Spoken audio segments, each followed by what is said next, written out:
Hello,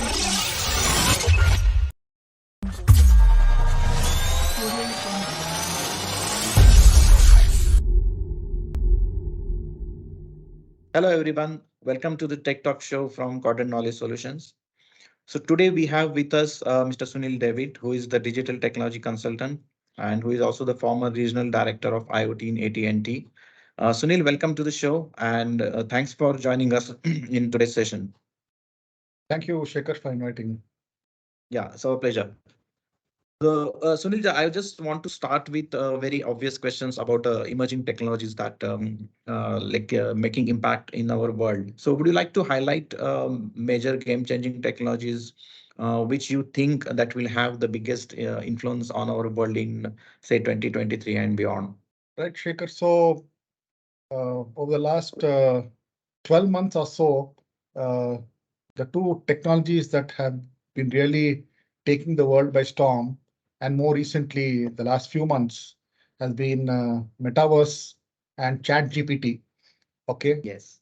Now, if you just look at the other technologies like Internet of Things, blockchain, AI, augmented reality, virtual reality, they've been around for a very, very long time, right? Cloud, of course. But over the last 12 to 18 months, we have seen all these technologies really adoption picking up quite a lot, especially post-COVID. Ever since the pandemic has hit the world, adoption of cloud increased, adoption of AI increased, IoT, the pace at which it has to grow has not happened, but nevertheless, there has been growth in terms of number of IoT devices being installed and trying to connect to physical assets, right? So while these technologies have been around, we started to see the mainstreaming of these technologies in the recent past. But I just wanted to highlight two technologies which will definitely play a big part over the next 3 to 4 years, Shekhar. So Metaverse, definitely yes, because ever since Facebook changed their name to Meta in 2021, we've seen a lot of activity happening in the Metaverse space. A lot of funding is coming into startups who are playing in the Web 3.0 space. Many large tech players are betting big on that. Like Facebook themselves have invested $10 billion in a venture called Horizon Worlds, which is largely to do with the metaverse potential. And they see potential in that space, and hence they want to really see how they can use that to drive customer engagement better. And Microsoft, of course, are also, upping the stakes, so to speak. They have invested in, they wanted to acquire a company called Blizzard.net for $69 billion. The transaction is not through yet, but just wanted to give you a feel that all the big players are seeing Metaverse as a great potential. So three specific areas, I think Metaverse can definitely add a lot of value. One is in terms of trying to improve employee experience. So we started to see brands using Metaverse to onboard employees, create learning and development platforms which are a lot more immersive, gamifying learning and so on, and using Metaverse platforms. That experience is going to be totally different. So in fact, last year, I think, or the year before last, Accenture had onboarded 2,000 odd employees using Metaverse. Right. So from an employee experience perspective, Shekhar, definitely we can see Metaverse can be used as a good platform. Second is in terms of customer experience also, I think Metaverse is going to be playing a big part. Marketers today can use Metaverse as an alternate channel through which they can position their products and services. And we started to see a lot of the big brands doing that. You look at Nike, you look at Gucci, you look at BMW, all global brands have started to use Metaverse platforms where they're using them to position themselves better to their customers, giving those experiences to customers, because we are living in an economy of experiences. And what differentiates one brand from the other is superior customer experience. So it's nice to see the big brands definitely seeing the power of the Metaverse platform. And not to forget what's happening in India, Shekhar. In India, you name any large brand, you look at RPG Group, CR Tire, they created a virtual showroom where one can go and buy, Yes. can look at tires or different types on the virtual showroom and have it physically delivered. You had Tata Consumer Products who are also trying to do something in that space. They in fact conducted a holy party using Yug Metaverse 2 years back. You started seeing Mahindra and Mahindra. They came up with their NFTs of some of their Thar vehicles last year. Um, then you had Tanishq, well-known jewelry brand. They launched their wedding collection on the Metaverse 6, 7 months back. So good to see Indian brands definitely wanting to see how they can exploit the potential of Metaverse, right? So it's very early days. It might take a few years, but from both employee experience and customer experience perspective, yes, Metaverse can be a good platform, and also industrial use cases. For example, digital twin of products, processes, and systems powered by 5G and powerful cloud systems.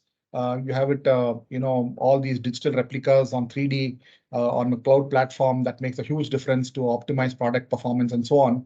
So industrial use cases where Metaverse can definitely play a big part. Chat GPT, I just did one session for NASCOM just a week back, Shekhar, for around 300 odd people, and I was talking about how Chat GPT can definitely be a game changer for businesses, uh, and it is going to. It's early days. It's just about 3 months, and in a span of 3 months rather, they have about 100 odd million users. It's of course offered for free right now. They might come up with a paid version very soon. But ChatGPT is when you look at evolution of AI, Shekhar, we've been through various phases of AI. We had used AI for uh, recognizing things, images, videos, and all that. Uh, we are now using AI for generative purposes. So generative AI, so whether it is generating text or images, um, or even text, which is more human-like, which is what ChatGPT is. It is basically uh, trying to get as close as possible, trying to mimic human responses and responses that comes back, which is a lot more contextual, and which can understand human sentiment and needs and all that. So ChatGPT can play a huge part. Whether you look at from consumer standpoint, whether you look at ed tech, whether you look at retail, chatbots will get a lot more powerful. We've seen a lot of evolution of chatbots. So conversational AI and for brands to now communicate with their customers and give relevant responses, ChatGPT can definitely be one of those tools that that can be used by brands to engage with a lot more personalized communication with their end customers. Education, yes, we've started to see some universities integrate ChatGPT into their curriculum.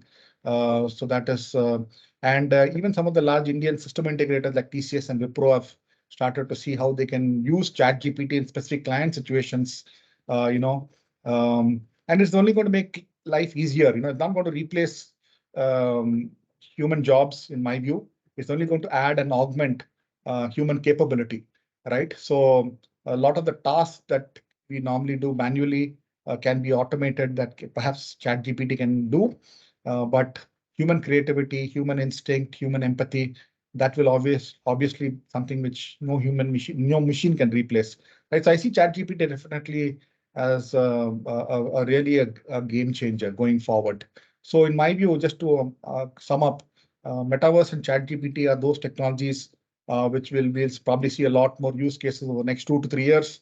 And the other emerging technologies, we'll see faster adoption like IoT, AI, and blockchain, and so on and so forth, Shekhar. So that's my long answer to your brief question. Yes, yes, you perfectly pointed out, especially the metaverse and ChatGPT, in addition to IoT and blockchain. But I'm sure metaverse and ChatGPT will have a lot of impact. In fact, we already started seeing the impact and how the businesses are trying to adopt them in their operations. And you rightly mentioned about the customer experience also. So a lot of retail and automotive companies, they have already started using that, and we could see the results now. So my question is, will adoption of these kind of technologies, will it bring some kind of challenges to businesses? Do you think there are some challenges also it will businesses will see in future? So if you just look at Metaverse, so Metaverse today, um, it is it's going to use some of the Web 3.0 technologies, like decentralization is one aspect. You don't have any central agency controlling the internet, so to speak, right? Now, because it's early days in Metaverse, we still don't have platforms that can interoperate. So there are various big, large organizations which have created various Metaverse platforms. You would have heard of names like Roblox, Decentraland, and many others. So platform interoperability is not possible today. So one cannot have the digital avatar that can seamlessly move from one platform to the other. Second thing is regulations around Metaverse. That is still evolving. We don't have clear regulations because, again, you're going to use the decentralized Web 3.0 for, for running any of your Metaverse applications. What if a crime is conducted on the Metaverse, which is very much possible? Who decides? Where is the jurisdiction? What's the legal recourse for people? Those are issues. That is another thing. Third is that uh, we don't want a situation where people will think Metaverse is like a substitute for human interaction, because it is not. And Metaverse is the blending of the physical and the digital world, right? You're augmenting human experiences by overlaying digital, and when you're interacting with digital objects on your PC or your phone, you're trying to make it better by having it visualized in 3D format, right? So you're trying to give you Metaverse is trying to give you better digital experiences. So it's a combination of both physical and digital, right? So, but we have seen in the past where people who become addicts for gaming, people who become social media addicts and become kind of slaves to tech, that they find it difficult to get them out of that. And then they have to go to camps which do digital detoxification, right? So we don't want that situation to happen.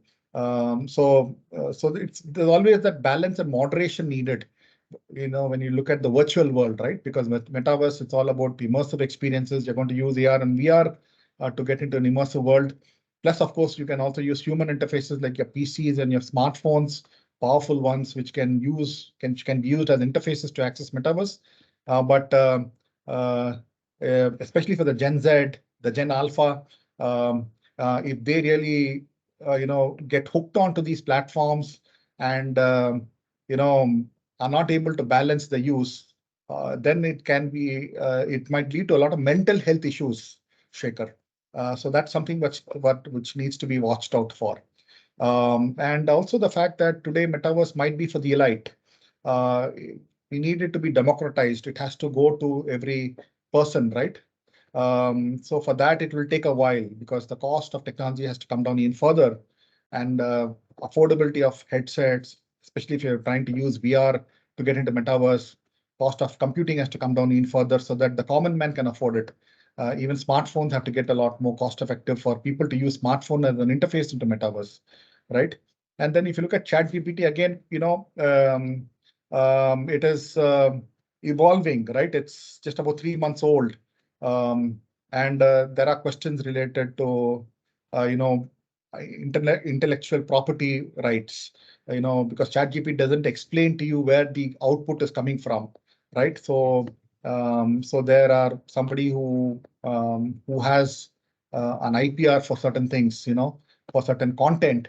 Uh, like you're seeing in art today, you have generative AI which can generate great art, and the artist might, say that, hey, uh, some of their art which has been used in their models to generate something new uh, might be hard done by, because so there could be some issues around IPR.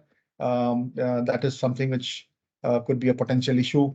The other thing is that ChatGPT is only trained up to 2021. It hasn't captured the more recent 2022 events.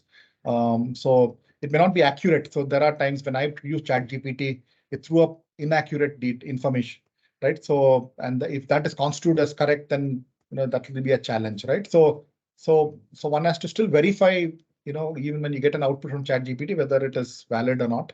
So it's still throwing up some inaccuracies. It's not 100%, fully baked, so to speak. It will take a while before the models get better and better, which will obviously happen over a period of time. So those are issues that which we need to watch out for. It should not, limit creativity of people, because people today, some of their original ideas, which they can think otherwise, they shouldn't say that, hey, I'll go to ChatGPT and I'll get something. So we can maybe get some outline of what we want from ChatGPT, give you some inputs, but that should not come in the way of people thinking creatively how to solve problems. So that balance needs to be found, Shekhar, in my view. Yeah, I'm sure people are smart enough to adopt such kind of technologies, and with the help of these technologies, they can build up on more applications and use it wisely so as to overcome the challenges which they are facing today. So with this, I would like to just go back little.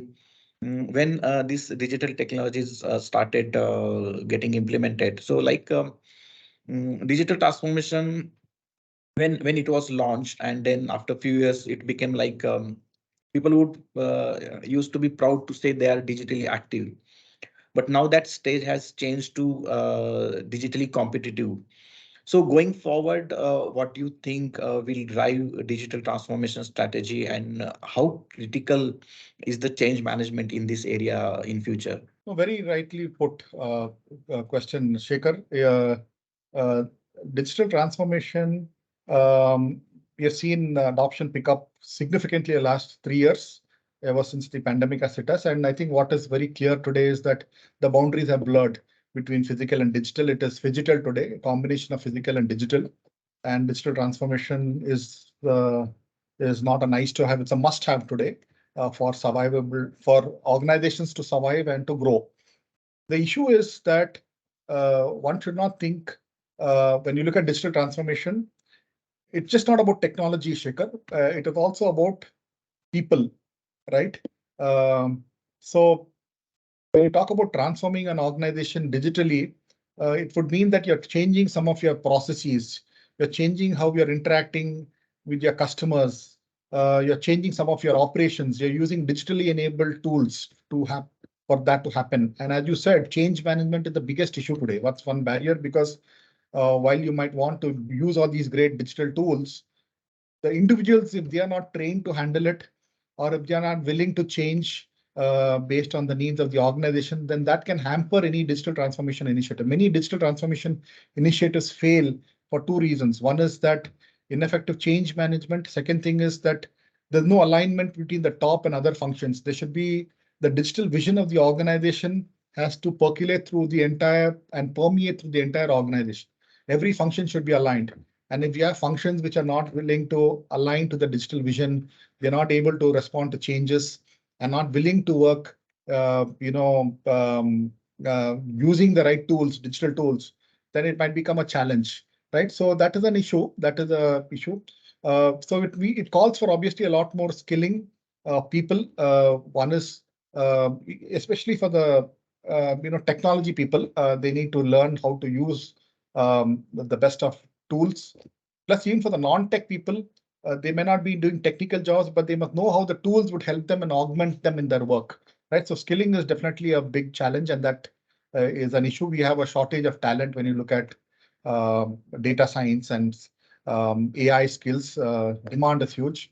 But the other challenge which we need to address, Shekhar, is cybersecurity, because as we, connect things to the internet, as we expose more people to the internet facing technologies, how do you secure your data? How do you secure your endpoints?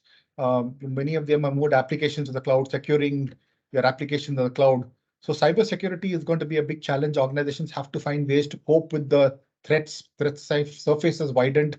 A lot more attacks are sophisticated today. Hackers today are also using AI tools, today in terms of trying to find workarounds when it comes to trying to penetrate organizations, systems, and all that stuff. So how do you handle cyber threats is going to be another challenge, and it's going to be an ongoing thing, So I think organizations have to be prepared for that. Uh, Change management, skilling of people, ensuring that, using the right cybersecurity tools, training people, all those are going to be very critical, Shekhar. So you have a very good experience in IoT. You have seen the way IoT has evolved over the years, especially in the telecom sector. But how do you see the progress of IoT further, with especially when this machine learning and artificial intelligence, they are finding applications in this area. So what do you see the future of IoT going further in, especially in the businesses? Yes, I think organizations have no choice but to adopt IoT. You look at any industry, you look at manufacturing, you look at retail, you look at banking and financial services, you look at transportation and logistics, you look at government smart city projects. You got to have means by which you can sensorize any physical asset and extract data. Okay, so they have no choice but to do that. So what will really give a flip growth to the IoT adoption would be when the cost of IoT devices come down. The cost of IoT devices today are still on the higher side. There is definitely a possibility it can come down because today most of the chipsets, the modules, some of these devices come from outside. So government has announced the PLI scheme a couple of years back. Telecom sector is one of the 9 or 10 industries which are getting covered under PLI, and IoT devices comes under the telecom sector. So when you start making IoT devices in India, when you start making chipsets in India, modules in India, and when you see the cost of hardware coming down, then that will drive a lot more adoption. So that's one. Second thing is that even the solution providers who provide IoT solutions are also getting a little innovative. They are also seeing ways by which they can offer hardware as a service or as a rental, because many organizations, large companies, even mid-sized small companies, they may not necessarily want to buy hardware as capex. So they would want a model where they can pay on a monthly basis, usage basis. So it's nice to see some solution providers wanting to innovate around the business model. So I only see IoT adoption growing forward, Shekhar, and there are enough drivers now for that. 5G is already launched in India. That will trigger a lot more adoption. Cloud is a lot more democratized today. Cost of cloud is much lower compared to earlier. And then your AI is also getting mainstream now. So I think we have enough drivers now for seeing IoT growth. And organizations have no choice today but to look at IoT for not just sustenance, but also for their growth going forward, Shekhar.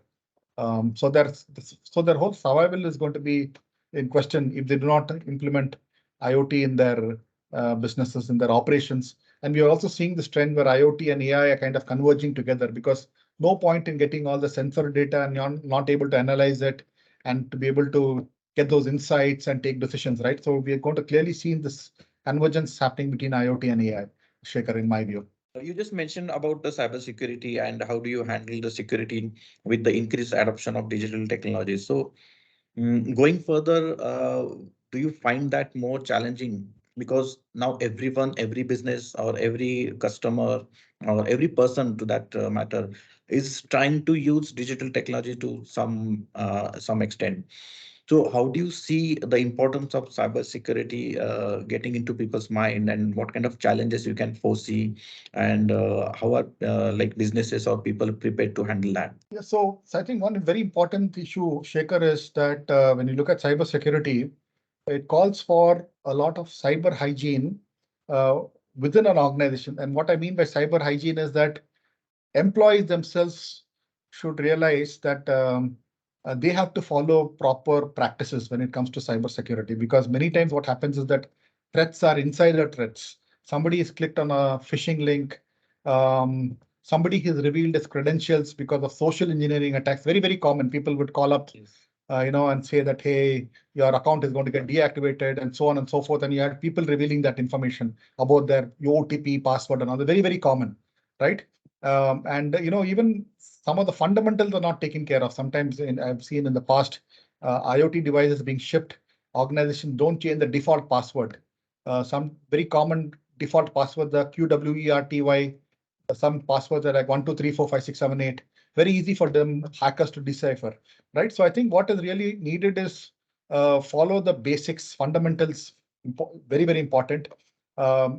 Simple things like having high strength passwords for any of the endpoints that you're using, which are connected to the internet. Making sure that the employees are a lot more aware in terms of what are the threats available. Uh, there are organizations which also send um, dummy emails to employees to see whether they'll really fall into the trap, right? And many fall into the trap. Click a phishing link, and and then it creates havoc, right? So I think fundamentally get all that issue done with, right? Awareness within employees, following the basics. And then I think what is also important, Shekhar, is that move from just trying to protect and prevent threats to a stage where you can predict cyber threats, right? You don't want to be in a situation every time an attack happens and then you're trying to see how you can limit the damage, because cybersecurity, no one can say they're 100% secure. There's always some loophole or somewhere. So it's all about trying to minimize damage. So what you'll have to do is over a period of time, and of course it requires a lot of skills because you're going to deal with a lot of data to get to a stage where you can predict cyber threats and accordingly make sure that you're able to protect your endpoints, protect your data, protect all your assets, and so on and so forth, right? And hence, it's important for organizations not just to have internal skills, but take the help of cybersecurity solution providers. There are enough and more cybersecurity solution providers who offer a whole range of products and services. Good to take their help to make sure that you're able to protect your entire IT environment using the right tools and products, Shekhar. Okay. You also mentioned about this Web 3.0. So I think after, especially from after the pandemic, this Web 3.0 as well as the supply chain digitalization, these technologies have come up like anything. Like there has been a lot of hype and they are getting popular in businesses. So what do you see this emerging trends? What kind of emerging trends do you see in these areas? So if you just look at Web 3.0, we are seeing in India alone, there are, as per a NASSCOM report, 450 Web 3.0 startups in India, 75,000 odd people who have skills in Web 3.0. So, for example, I didn't know blockchain. this. Okay. Yes. So, as per a NASSCOM report, 75,000 odd people who have the skills. India can actually be a potential hub for talent when it comes to Web 3.0. And a lot of the startups are, of course, in the known Bangalore, Mumbai, those areas. But we'll probably have to see startups coming from the tier 2, tier 3 cities. So when you look at Web 3.0, a lot of the use cases today that we're seeing is mostly in decentralized finance and so on. Metaverse is one specific area where we can probably see growth of use cases going forward. Early days, brands are experimenting with Metaverse today, but it is also giving a lot of opportunities for the creator economy, because today with the brands wanting to use influencers, micro influencers, they can be very, very specific, targeted advertising for many people, right? And and in the when you look at Web 3.0, you have a lot more control of the content. So that means that the creators will have a lot more opportunities to monetize all their content, right? Unlike the Web 2.0 and the previous Web 1.0, where we could only read text. We didn't have too much of control on the content, but today with Web 3.0, one can not just have content control over it, but to even amplify that content. Coming to supply chain digitalization, I think, Shekhar, no choice but to get better visibility of a supply chain, because if you just look at India, the country, the manufacturing industry, if it has to grow, and the manufacturing industry has to get to a stage where it can contribute 25% to India's GDP, then our logistics and supply chain has to improve, because today our logistics cost as a percentage of GDP is almost 14%, and it is much higher compared to other countries like China, US, which is less than 9%. So they have to digitalize their supply chain. So when you look at supply chain digitalization, it means making sure that the fleet are a lot more connected, making sure that their assets are traceable, track and trace, very, very important use case there, cold chain monitoring and so on. So a lot more. And today we have enough technology that is able to do all that, right? So if you're able to digitize supply chains, if you're able to get better visibility, and then it will mean that our logistics will get a lot more organized, a lot more digital. and that will mean the manufacturers will definitely stand to gain, and hopefully will become a more competitive today when you look at manufacturing, because today the reason why we may not be competitive in certain segments is because of the logistics cost being very high. So I think it's imperative for companies to definitely digitalize the supply chain.